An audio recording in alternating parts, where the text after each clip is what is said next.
Welcome back to another episode from the Outfitters Connection podcast. This week we have a good friend of mine on. His name's Colton Bender with Barebones Skullworks. How's it going, Colton?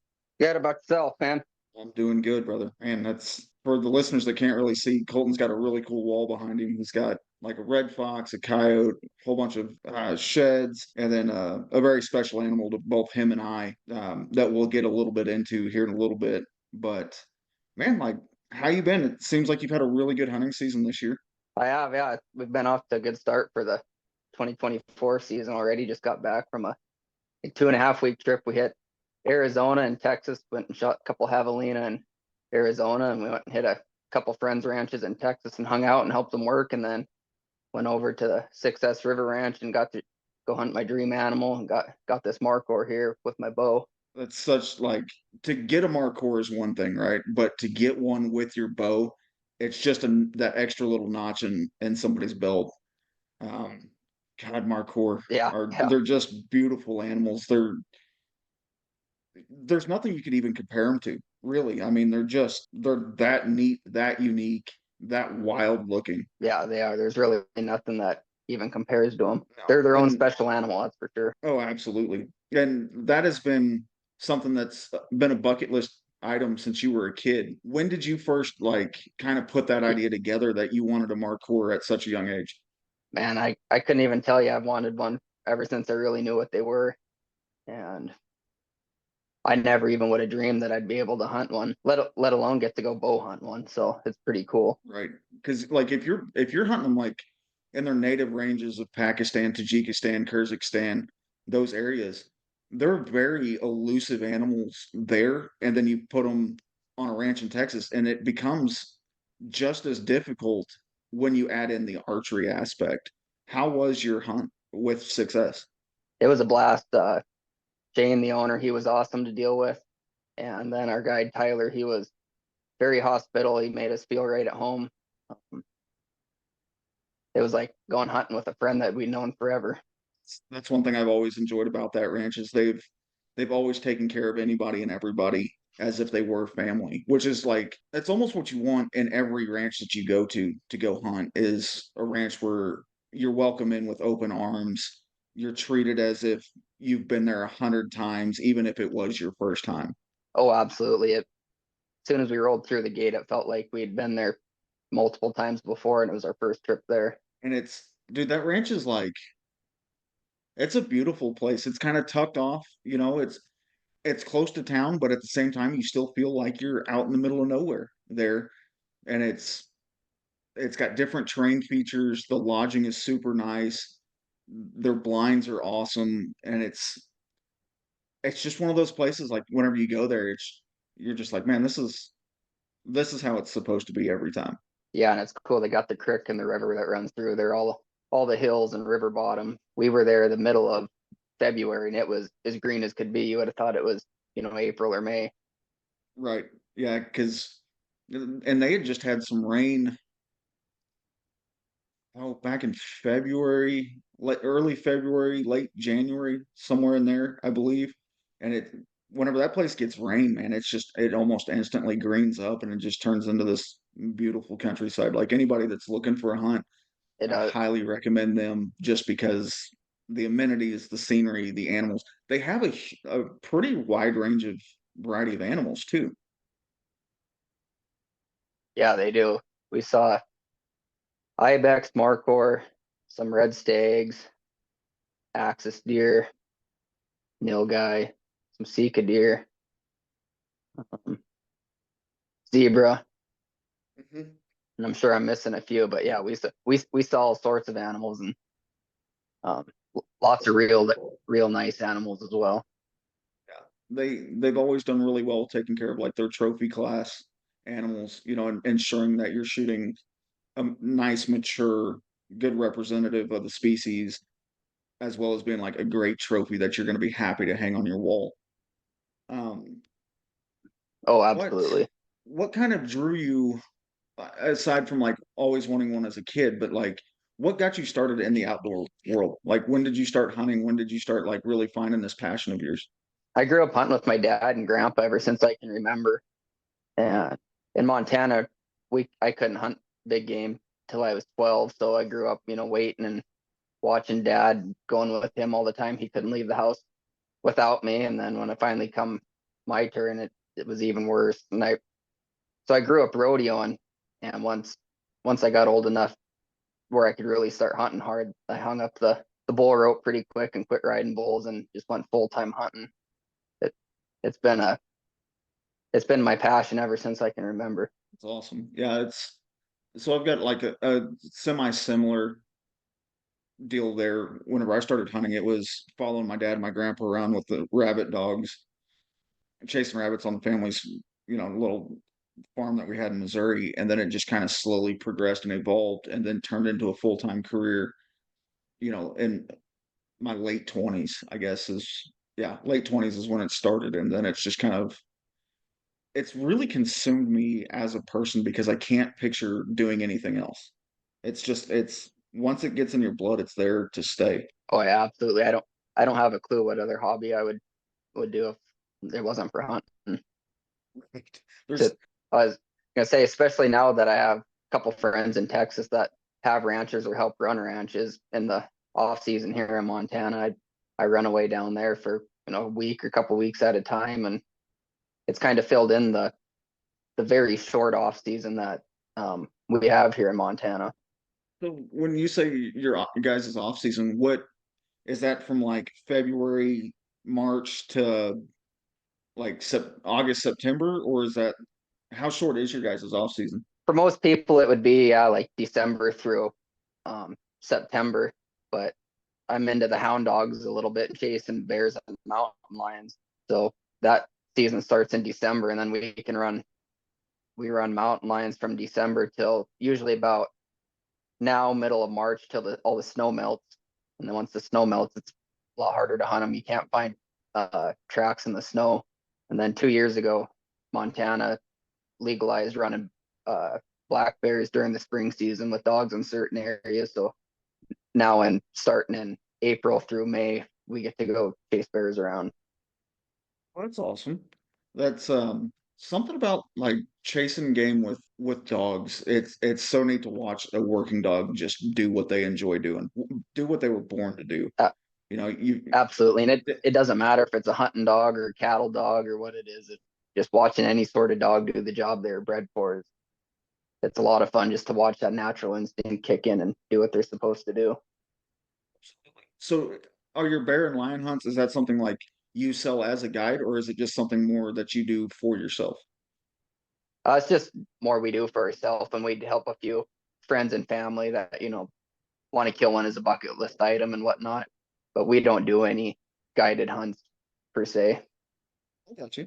There's nothing wrong with that. So I I jokingly say I'm an avid duck hunter, but I only get out, a couple times a year, if that, for the last 2.5, 3 years.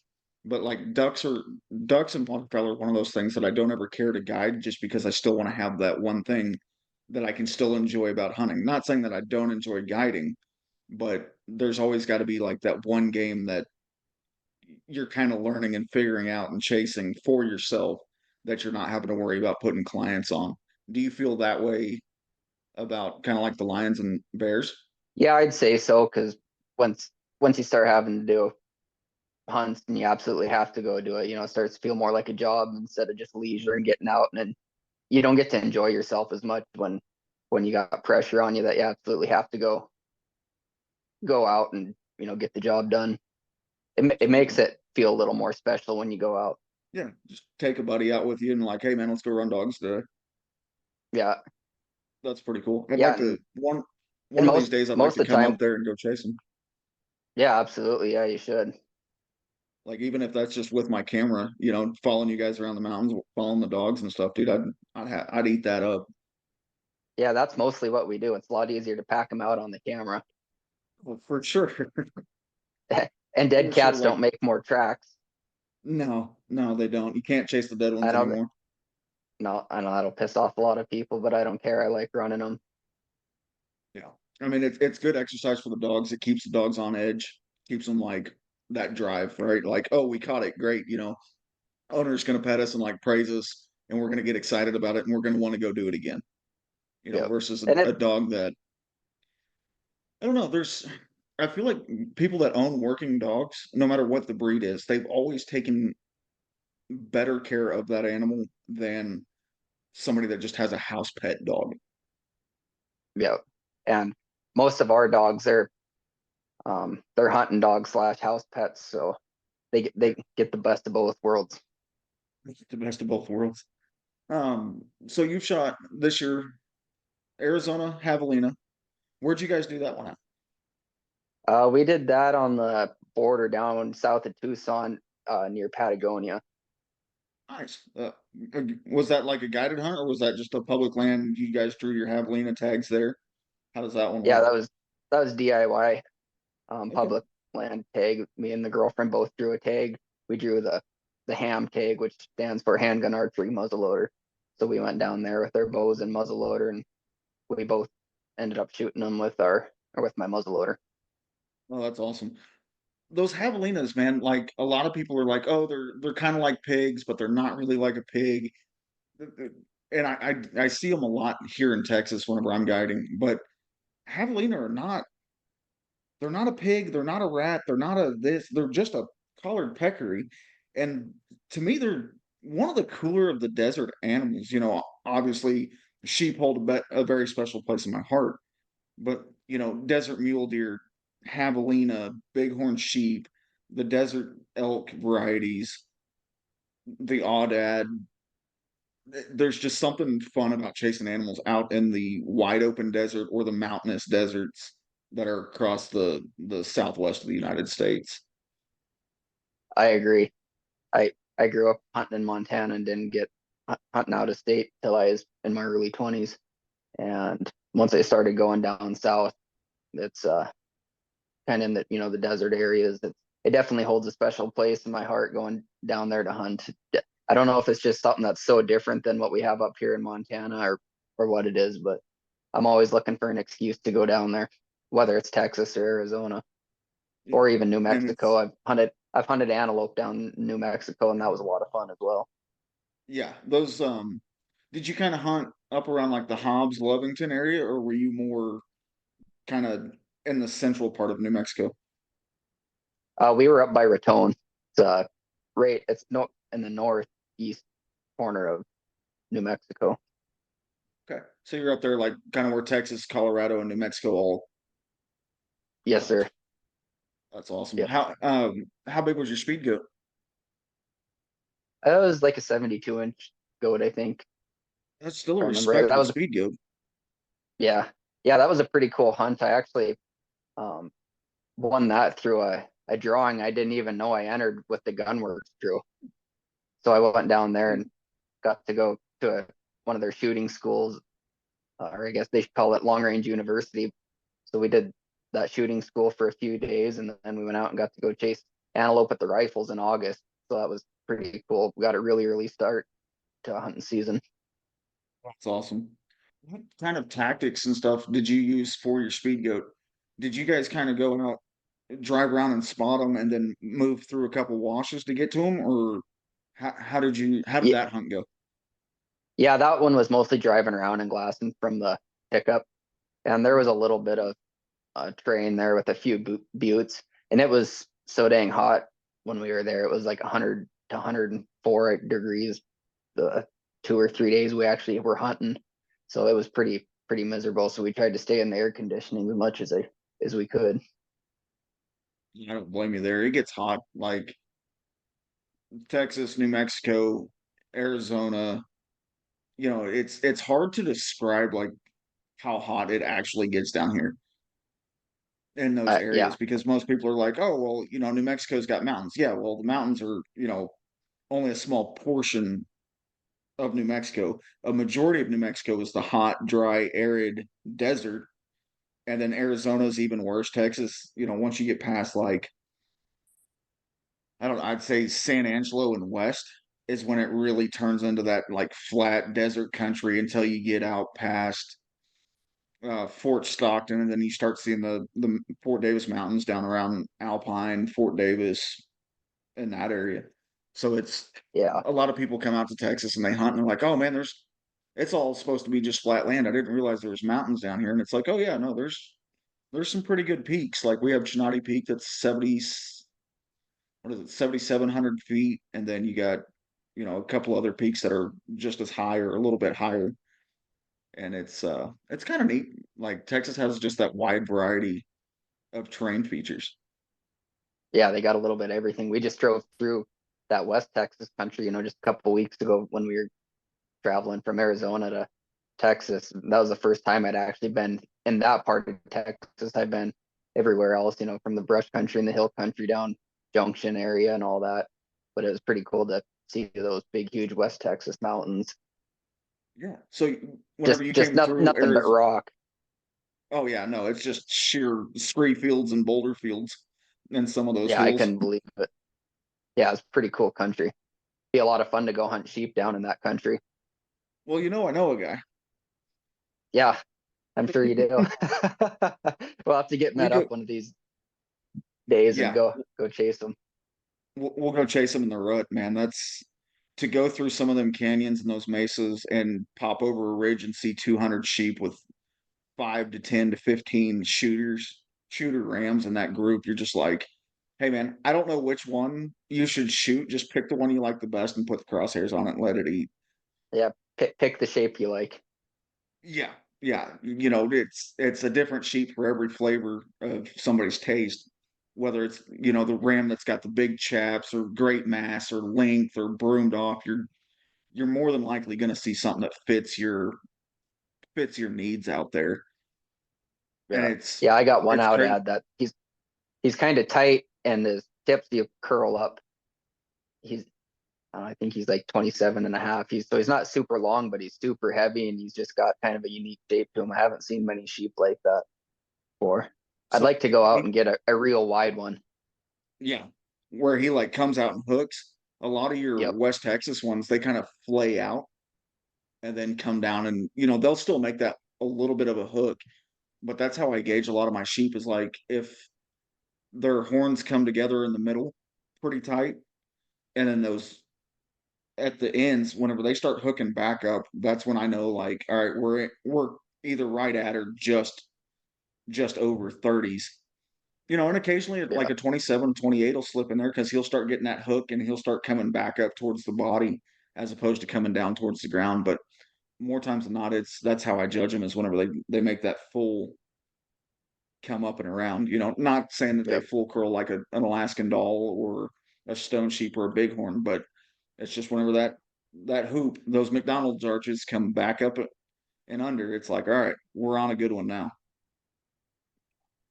Yeah, when I shot mine, there was that one and another one. He had the big wide look to him, but the one I ended up shooting, he was a lot heavier, and I liked that big heavy look out of the two of them.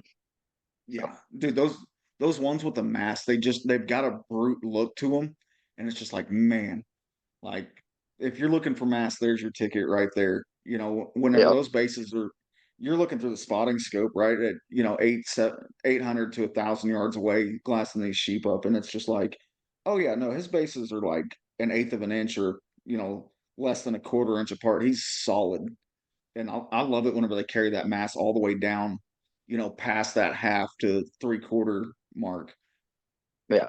I like when they carry that mass all the way to where they're broomed off, and it's just a big old, almost a club at the end. Oh, dude, yeah. There was one I saw out at the ranch last year and this year. I've only ever seen him twice alive, and he wasn't real long on one side. I could never really gauge him because he didn't have another side. He only had like 6 inches to his other side, right? Oh, okay. And I was like, oh man, like he would be the perfect sheep because I've always wanted like that unique sheep, right? One that's either broke off or double broomed with heavy mass. I saw him once last year, once earlier this year. And I was like, all right, whenever I finally set out to shoot my sheep, that's the one I'm going to go after because I know he's here. And about 3 hunts into my season this year, I found him dead about 30 miles away from the ranch. And there's no Oh, no mistaking kidding. it. Yeah, like dead on the side of the road. I was like, oh no, there were car parts everywhere. Somebody had just hit him either that night or the night before or earlier that morning. And it was just like, oh man, like my heart was broke. But in Texas, exotics are not protected under the game laws or whatever. So lopped his head off on the side of the highway and took it to my That's what I was just gonna taxidermist. ask if he kept his skull. Oh yeah, he's European mounted at the house. I was I'll gonna send you. say when you're describing him, I was gonna say that would be a badass European mount. Lots of character. Yeah, well, and I've got another cape. I've got a couple spare Audad capes from previous clients that they just wanted a European mount, and so I think what I'm going to do is I'm going to build a stand for him or a base for him, and then have him mounted half body on that base and that habitat at some point in Yeah, that'd time. be awesome. Yeah, it's Yeah, get one with some real good chaps on him, and yeah, fine. And what's crazy about him, and like I said, I could never really gauge how big he was because I didn't have another side to look at or where it kind of comes down on his body at because I always seen him like way off in the distance or just skylined on top of one of the mesas. Whenever I finally got him back from the taxidermist, I measured him and he's like 24 on one side, on his one side. And I was like, oh, that's huh, it. yeah, just like it always threw me for a loop. He was never as big as like most people would want, but to me, he's just that real cool old warrior of a sheep. And it's not even like his 24 side was broomed off, So I guess Right. not that he's old, but he had a story, and I had a little bit of history with that sheep of seeing him twice out there. And then like the day I finally find him, he's keeled over on the side of the highway. Yeah, nothing beats a super old animal with a bunch of uh, character. Yeah. And I'd that's take that over score for on a lot of animals. for sure. An animal that's got like this gnarly scarred up face or like he's missing an eye. I was guiding an aoudad hunt for another ranch. Um, oh, what was that? 3 weeks ago from this recording. So that would have been back early February. And he had cat like I couldn't see it through the spotting scope or anything or the binos. The client shot him at like 40 or 50 yards, but he had cataracts in one eye whenever I flipped him over to start caping his head out and stuff. I was like, oh, like this is freaking cool. Like he's only got one eye, and he was a 28-inch guesstimated he was probably right around 9 or 10 years old, but he had like this gnarly scarred up face. He was all busted up. He had big ridges in his horns. He was just a cool sheep, man. Well, Yeah, a sounds pseudo like it. sheep, because I'm sure I'll get ripped apart for calling Audad sheep by somebody that listens to this, and that's fine. Anybody in the Audad world, it's just kind of common terminology for them, even though all of us know they're a pseudo sheep. They're neither goat nor sheep, but Yep. it's those old gnarly ones that they always do it for me whenever I get a client that shoots one. I just think it's the coolest thing on the planet. Yeah, I agree. Do you guys do any bow hunting for them, or is it all rifle? I, I I only book rifle hunts just because you can just about guarantee shot opportunity with a rifle. I can't Right. always guarantee that we're going to be able to get you close enough with a bow because Audad have like this crazy good eyesight. It's really hard to get on top of them close enough. That's not to say that I haven't guided a few that were 20 yards. I had one last year. We shot it at 23 yards. Had one last year. We shot it at 60, 50 to 60 yards. This one this year was at 40 to 50. So can it be done? Yes. Does the stars have to align and everything just have to go as smooth as silk? And it takes a lot to get that to come together. Yep. But I'll No, tell I you get what, it. if you ever wanted to come chase one with a bow, would make it happen. Yeah, we'll have to do that one of these days. I've got an idea as to how to get it done. I just haven't had somebody that I've been necessarily confident that they could stick it out long enough to make it happen. Right. Yeah, that'd be a tough hunt. It'd be a lot of fun. Yeah, because we kind of do like a base camp and then hike out every day and then hike back for dinner, go to bed, wake up, repeat the process, and just kind of keep going back and forth with it. Did you draw like your mule deer tag, your elk tag? Were you successful in any of your draws up there this year? Yeah, I shot a nice whitetail with my bow, and I shot a cow elk on a general tag. I wasn't even really hunting. I just went up to go glass. Took took my one hound dog up and just went for a little walk. And I was glassing around, and there's really not supposed to be elk in this area, or not. Shouldn't say there's not supposed to be, and you just don't see elk in this area. And I'm just glassing around and enjoying the super nice evening. And all of a sudden, I was like, "Is that an elk?" And I was kind of walking through the brush, and like, "Holy smokes, it is!" So me and the dog, we sprinted back to the Jeep, and I loaded him up, and I grabbed my bow and just sprinted down maybe half a mile and got in the willows, and I just hunkered down once I ran out of cover, and she ended up walking by me at like 53 yards, and I stuck her. So it wasn't too exciting, a very exciting hunt, but you can't pass up the low hanging fruit. No, so not very often can you pass up the low hanging fruit, especially like elk meat is one of my favorite things to eat. I don't I've never personally shot one, but I've had either clients or friends or stuff like that that have shot one, and I've gotten to have a little bit of their to enjoy a few spoils of their hard work and labor. Hmm. And it's anytime you can fill the freezer with like elk, mule deer, whitetail, it's always a good thing. Yeah, and up where I am, it's all flat ground. It's flat as a pancake. So all those deer, they just camp out on pea and wheat fields all summer long, and our archery season starts right after harvest. So a lot of them animals, they've been eating some of the leftover grains. So when you kill an animal during archery in my country, it's usually really, really good eating. Oh yeah, because they're eating stuff that's like high in nutrients, um, high in fat, which helps them pack it on for the winter, but that also in turn helps them. Yeah, I don't know. It just kind of makes the meat a little better, in my opinion. Yeah, they're almost grain fed, kind of like a beef. Yeah, yeah. There a few years What's ago, I shot an antelope on a pea field, and at least in our country, the antelope, they don't pack much fat on them. And when we were processing this goat, uh, it had probably like a half inch of fat on it, and it was yellow like a beef from camping out on that pea field. And that was probably one of the best eaten animals I've ever eaten. no kidding? Yeah, it was crazy. My family growing up, we had a wild game processing shop, and uh, it was my dad and his parents. So my dad's skinned and helped butcher, thousands and thousands of animals, and he said he'd never seen anything like that before on an antelope. And it was delicious. But you kind of hear mixed reviews about antelope meat.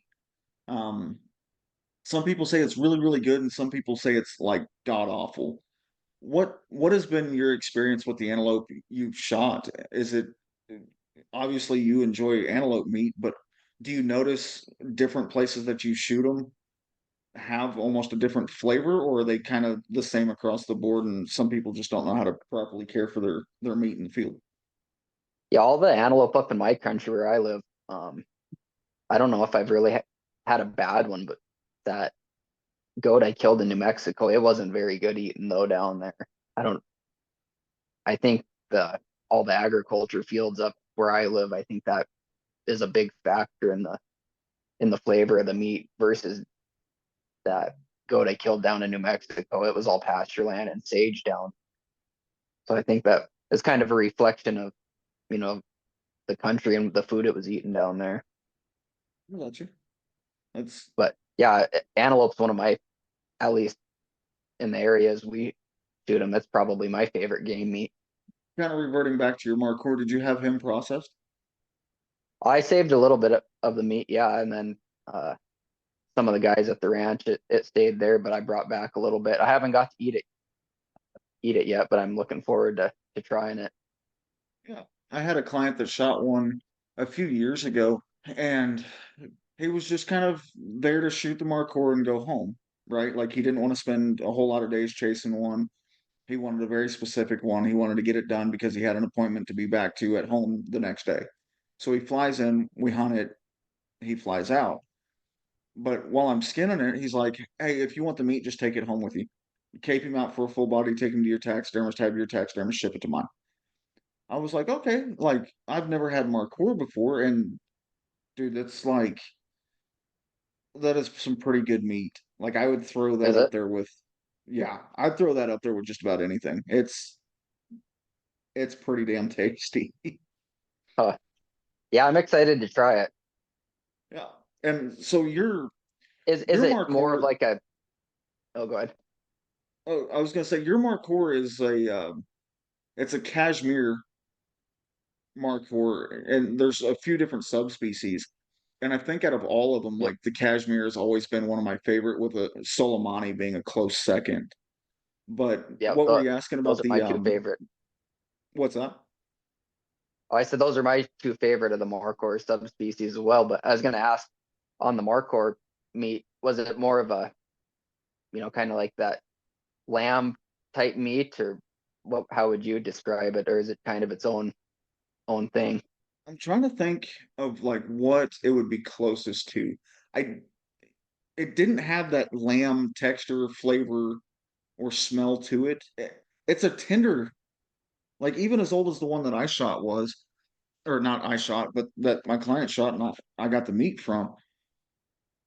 It was just super tender, like almost melt in your mouth. Um, a venison tenderloin, or it was just kind of that texture. Like it was just super light, but filling and rich all at the same time. Huh. Yeah, I noticed on the back straps when I was handling them, it seemed like it would be a tender meat. Yeah, and it's not like, a Wagyu beef where somebody's out there massaging those things. Those things are as wild as they get. Yeah, I couldn't believe how spooky that Markhor Billy was. Dude, whenever I don't know, whenever I do, so backstory to your Markhor, you and I have talked about it, but I darted that Markhor and delivered it to 6S, oh shit, 2 years ago. Almost 2 years ago. Maybe even longer than that. But Yeah, I think it might have even been longer than that. yeah, it came off of a ranch that had a Markhor, kind of a turnout pen. So that guy, his ranch hand or his ranch manager separates the billies from the nannies whenever they're weaned, and then the billies, the prospective like trophy class billies, get put into their own section of the ranch. And Yep. it's not a giant area. It You have to kind of herd them. I want to say it was like a 20 or 30 acre, separation pen basically, that was away from the nannies, so this way they wouldn't try to jump the fence or anything like that. All they've ever known is kind of their billy buddies. So you'd have to get into that subsection and push them. You'd have to close one gate and push them into an area, and then it's really a three-man job, but we made it happen with two that day. But you push them all into this smaller pin, and you pull the gate shut, and then somebody's sitting there with a dart gun waiting for the one that you need to dart to step out by itself. And then you dart it, give it a few minutes, let it go to sleep from the medication, and then you haul butt and drive your truck and trailer in there, back it up to the gate, let all the rest of the Markhor out, and you go scoop your one up, reverse him, load him in the trailer, and then take off. Well, I got to put my hands on your Billy when he was like 24 to 26 inches at the time, and I'll let you tell everybody how big he was when you shot him, but like I couldn't believe how much he's grown in the amount of time that he's been at 6S. Yeah, he was 32 and a half when we ended up killing him. Just a giant. And to see one, so Markhor are notorious for locking horns and breaking the tips off. Yep. Yours, from what I could tell in the pictures, he didn't break hardly anything off. No, he might have a maybe an inch busted on the one side and probably less on the other. He's not really broomed off. He's just rounded off. Yeah, because they'll take their horns and they'll rub it in the dirt. They'll kind of plant their forehead into the dirt and they'll rub them tips down. For whatever reason they do that, I don't know. I noticed that on a lot of the ones that were on that ranch, though, that their tips were either broke off or they were rubbed down, and some were more than the others, and some were less. But your Billy, like he is one of those pristine, just perfect specimens.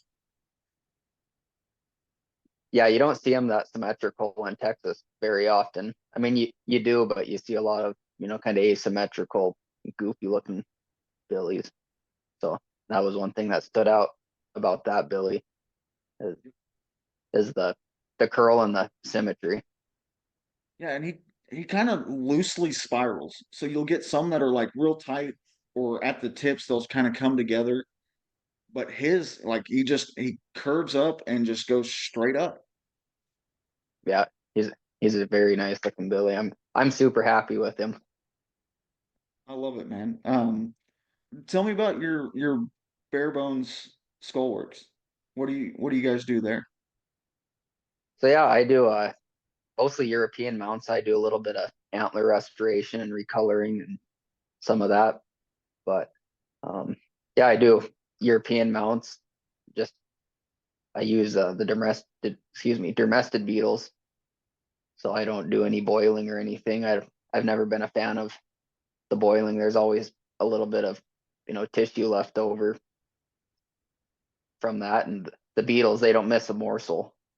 And so I do that as my side gig. I work for the railroad as my full time job, and my bare bone skull work company. That's most of my hunting money and all my big hunts, anyways. But what allows me to go do a lot of them. Yeah. So how big is your beetle colony? Man, I honestly couldn't really give a good guess. They say to do a deer head in less than 24 hours, you need like 20 to 30,000 bugs, and I can do 2 or 3 heads in that time. So times that by three, six, I could have 60 to 100,000 bugs. Golly. It's kind of yeah, it's pretty crazy. You put a head in there, you got to blow the brains out and trim up a bunch of the excess meat and take the eyeballs out. And the better job you do prepping it, the better product you get in the very end. So when I do it, I'm giving them a fairly trimmed up skull, but yeah, they just fly right through them. That's crazy. So So yeah, it's kind of cool. You drop a head in there, and then you can look. If I put one in there early in the morning, I can go check on it after dinner before I go to bed, and the whole outside of it's pretty much clean. It's just bone, and they're still working inside the nose, around all the nasal cavity and whatnot. And, like it and they're and super cool. They're so delicate, and they do such a good job. The end product, you get all the nasal bones intact versus if you boil it, most of the time all those bones they fall out or they're busted up really bad. yeah, it's kind of like having a bunch of free employees that they just eat dead stuff all the time. Yeah, and they're picky eaters, man. You, Yeah. they like, yeah, they aren't like a maggot. Most people think you can just throw anything in there, they'll clean it up, but they don't like rotten meat. They're pretty picky. The fresher, the better for them. Really? What made you decide to do those instead of, like what most people would call the more conventional way of boiling them or macerating them? What made you decide to go with the beetles? Because beetles aren't necessarily cheap and they're not the easiest to maintain either. They're very No, susceptible they're to temperature fluctuations, to light, different stuff like that. Yep, they are. So growing up, I had mentioned that my family had a wild game processing shop, and a friend of my dad, he had bugs, and he'd had the a beetle company. And growing up, I was out there all the time, especially during hunting season, because we gave him, a ton of business. We'd take heads from our processing shop out there. So I grew up going out there and was always, super interested in it. When I got to high school, I'd go out there and help him skin heads and, after school in the evenings and whatnot. So that's what really got me interested in it when I actually started doing it. And the guy's name was John. And a few, I don't know, 4 or 5 years ago, he passed away. And I wasn't able to take over all of his stuff right away. It was like a year and a half later I got into it, but I still kept in touch with his wife and his two boys. Uh, they they helped me get into it, and they gave me a lot of all of John's old stuff that he had for the business. So I was able just to kind of, even though it was like a year and a half gap, I was kind of able to take it over. That's awesome. You're kind of forwarding his legacy of what he started. Yeah, that's what I always say. I'm keeping Johnny's legacy alive. That's awesome, man. I love to hear that. What so kind of tell me the benefits of maybe European mounting something versus getting it full blown taxidermied, right? Shoulder mounts, half bodies, pedestal, etc. What what are the benefits of doing a European mount on a trophy, and then kind of what are your pricing and how to yeah, just how what are the benefits Biggest to it, thing and then is what's your cost. pricing to do it? Yeah, Yeah, the biggest thing's cost for most people. I charge $140 um, for a deer antelope sized animal, and I include a wall hanger with it. I have a little metal wall bracket that I drew up myself, and I have made. So that's the biggest thing of that, and they don't take up as much room on the walls. You can have 3, 4 deer heads in a spot that one shoulder mount would take up. And then another part of it, I have a lot of people, or I shouldn't say a lot of people. I have a few guys. They might shoot a big, huge animal while they're waiting for their cape to be tanned because they're going to get it shoulder mounted. I'll bug their skull that way they can still hang it on the wall for the time being. So they get to look at it and have it on the wall until their taxidermist is ready to put it on a form and put hair on it. pretty cool idea. A lot of people, I feel a lot of people do that with like, obviously you can do that with pig skulls, right? Javelina, bob, or not just pigs, but pigs, predators, stuff like that. So if you take a big pig that you shoot, right? Like say you shoot a 250-pound boar here in Texas, and you still want to have the European mount to look at while your animal's getting mounted. It does make sense to kind of do both because you can put that either with the mount if you do like a half body or something with a habitat, or you can just hang the skull on the wall next to the mount and be like, hey, this is his head, and this is him finished out. That's a pretty cool idea, especially with Yep. the Yeah. predators. I've always thought like mountain lions, bobcats, wolves, coyotes, badgers, all those. Like I don't understand why a lot of people throw those skulls away because even if you're not going to hang it up in the house, there is a market out there for cleaned skulls, and people pay a good chunk of change for that kind of stuff. They do. During my off season, I have a couple guys that trap, and they're big into thermal coyote hunting. They save me a lot of their skulls for bug food during my off season, which is usually pretty short, but it helps keep my bugs fed, and then I'll clean those skulls, and I do sell some of them, so it's a little extra income during the off season and keeps the bugs all fired up for the fall to come around.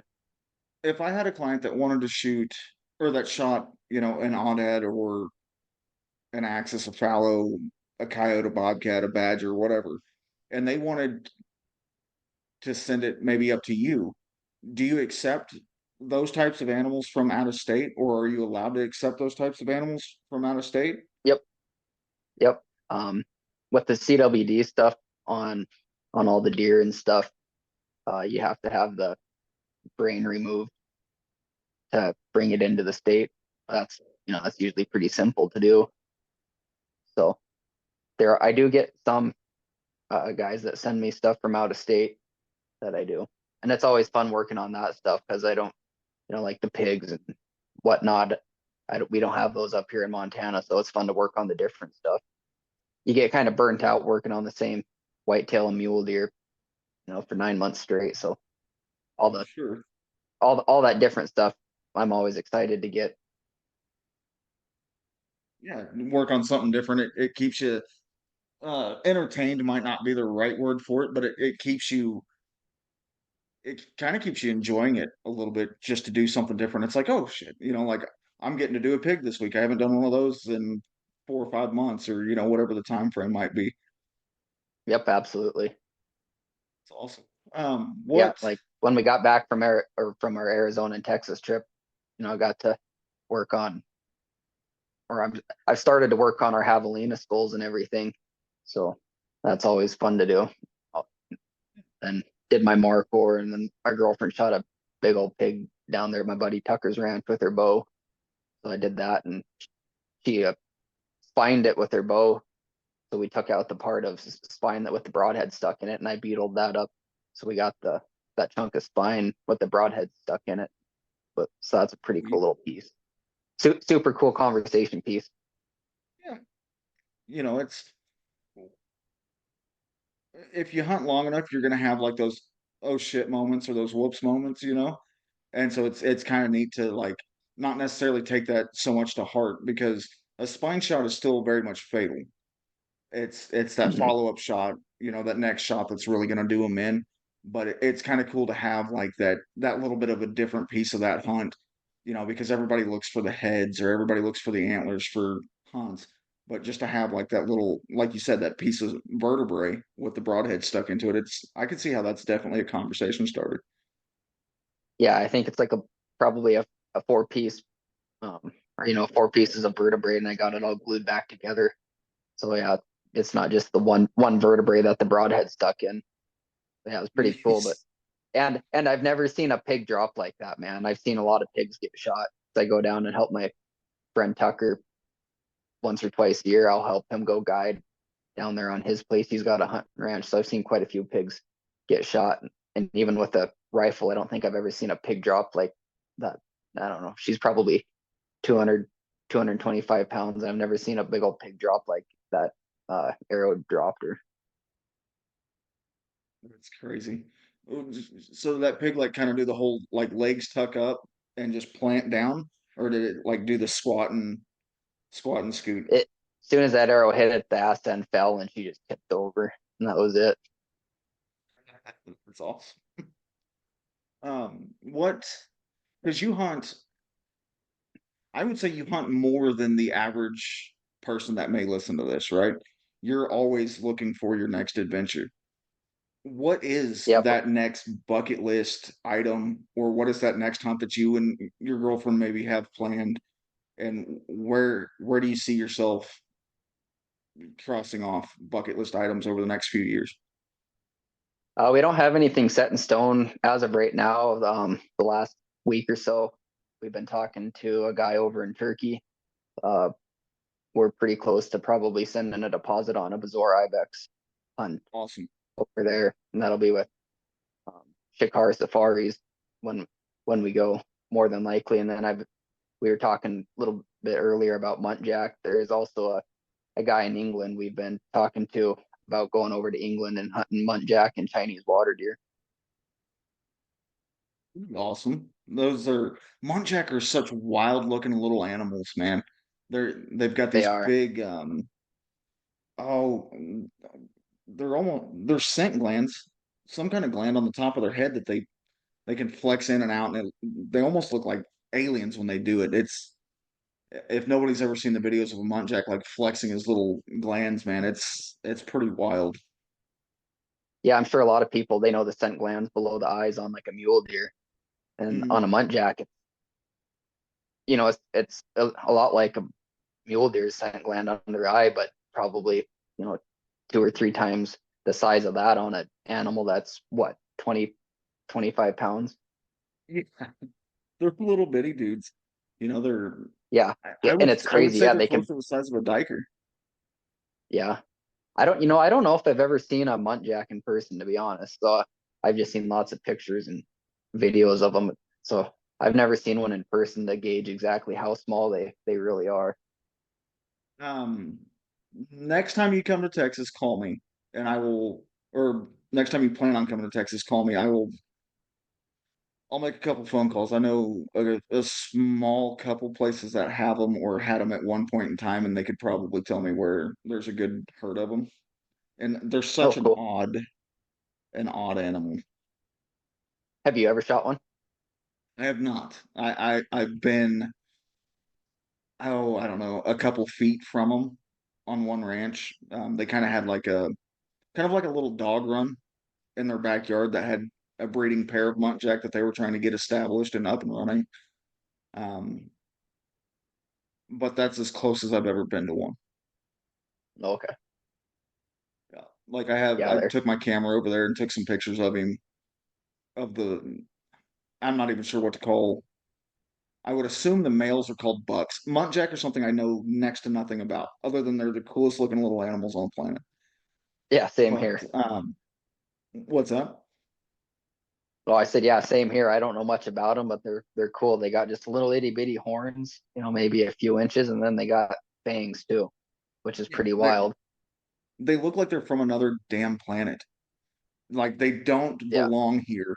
Is how they look. It's like, that should not be on this planet. That should be way off in some other solar system. especially when they blow up those scent glands. Oh, dude, it's wild. Like the one I took pictures of, he kept flexing his. And I was like, what? Like, why are you doing this? Stop it! You're weirding me out. Yeah, for the listeners So that haven't seen that, yeah, they definitely got to look that up. They'll be yeah, blown away. it's wild. So has your girlfriend? Have you guys been together for a while, or Yeah, we've been together for like 2.5 years now. did she hunt before you guys got together? Or did you kind of introduce her into Yep. the hunting world? No, no, she was pretty big into hunting before. Um, she just hunted around Montana though. She'd never been out of state to hunt. So the last couple years, she's got to get out of state, and we've got to do a little bit of hunting, and she's really enjoyed it. That's what's when you Created a find. monster. Now she's want. I took her out of state. Now she's really nagging to go overseas and go do a hunt, which is fine with me because I've been wanting to do one for a long time. I just needed someone, you know, not only just to kind of go with, but someone to be like, "Yep, let's do it." Give you that little push. Yeah, you need a yes man whenever it comes time to book hunts. It's cool dating somebody that is also as involved into hunting as you are, right? Because Oh, absolutely. you can share that passion with the person you're with. It's different for like if you and I ever linked up and we decided to go hunt, right? That's cool. That's badass. Like two buddies just out grinding out and hunting. But there's something special about the person that you can see yourself with potentially for the rest of your life going out and hunting with you. It kind of builds a different type of bond. Whenever you're out in the mountains and you're struggling through it, it it makes you realize that the problems back at home are just small problems that you guys can if you guys can work through the mountains or work through the problems that you face during a hunt, you can get through just about anything together. Yep, I agree. And it's a relief because in today's world, like I feel a lot of people they date because it's what can I get out of being with this person? Some people are seen as financial gains, some people are seen as emotional gains or whatever other aspect, right? Like we're not gonna this isn't a dating podcast by any stretch of the imagination. But having a healthy relationship in the hunting world does help because I hear a lot of clients complain about their wives or their significant others about how like I booked this hunt and then I told my wife about it. Now she's pissed off because I'm out here for 5 days with no service, or I'm not even going to turn my phone on while I'm out here. Da da da da. I'm like, dude, that's not a relationship for me. I want zero part in that. I want the person I'm with to be like, oh yeah, like go grind it out, go have fun, like send me pictures whenever you can, or call me whenever you can, and let me know how it's going. And I just couldn't. Now that I've dated somebody in the hunting industry, the hunting world, I can't ever see myself going back to somebody who doesn't hunt. While we both do hunt and we both have our own things that we like to hunt, we both enjoy hunting together. Yep. Yeah, and it's nice when you say you're going hunting. It's usually, oh, can I go too? I want to shoot one. Yeah, I want to Like, tag yep, along. Let me go with you. yeah, yeah, let's go. It's like getting the truck. Truck's leaving in 20 minutes. Pack your shit. Let's go. Yeah, guaranteed hunting partner. Yo, Well, man, it's I think we're closing in on that 1 hour mark. Um, where can people that are listening kind of find you, find your European mount company, and how can people get a hold of you, like if they want to mount or if they have questions about maybe hunting in Montana, because and it's so Texas, we don't really have a draw system for most Hmm. things. We do have a draw for like our bighorn tags. There's a couple other like our alligator tags and some other select exotic hunts. But how can people like if somebody has questions or if somebody wants to connect with you, follow you on your social medias and stuff like that, how can they get a hold of you? My personals are on both Facebook and Instagram, just my name, Colton Bender. And then my business page is Bare Bones Skullworks on both Facebook and Instagram. I don't post a whole lot on my Instagram for my business page. I do mostly on Facebook, but I probably post more of my personal stuff and hunts on Instagram. So you can check both those pages out. And yeah, if anyone's interested in info on coming up here to hunt or anything, get a hold of me. And if you're interested in hunting in Texas too, get a hold of me or Austin. We can both get you pointed in the right direction somewhere, probably for no matter what it is. Love it, man.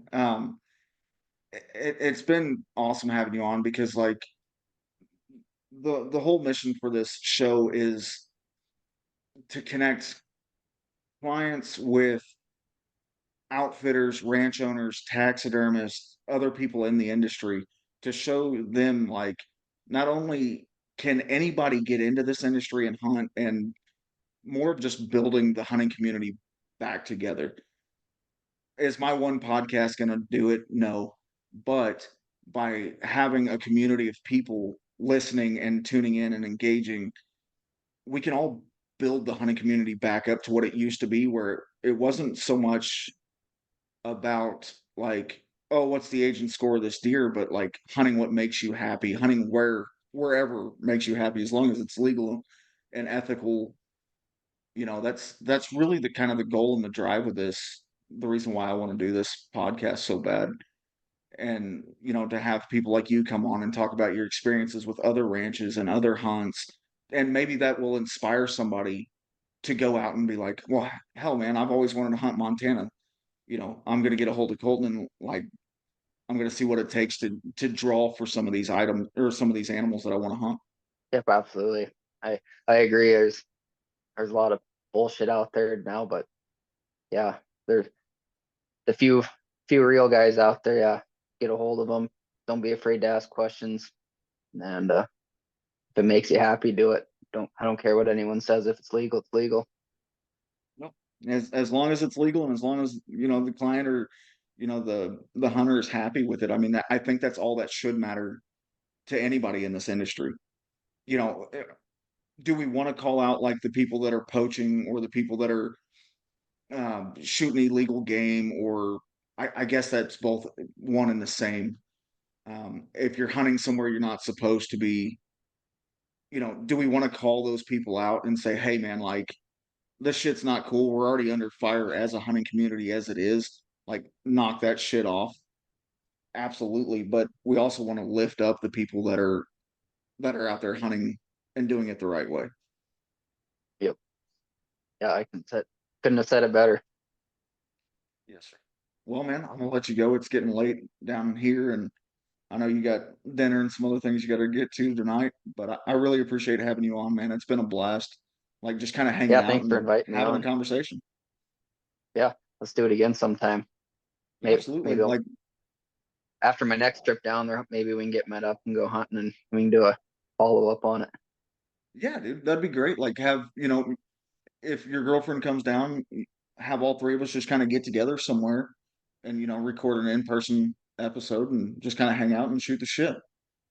Yeah, do a campfire story. Oh, dude, I'm in for that. You come down to the mountains anytime you want to, man. I'll start a campfire and we'll Yeah, sleep in the wall tent. heck yeah, that'd be awesome. I'm down there almost every February or March in that time frame usually. So yeah, let's get met up and let's do it. Let's We'll put see something if we together, can get man. an out at. Let's see if we can get a big ol' out at with a bow. Hey, if you're willing to try it, I'm willing to put in the work. I'll put it to you that way. That works for me, man. Awesome, brother. Well, we'll catch you later. I appreciate you coming on. Yeah, thanks, Austin. I appreciate it.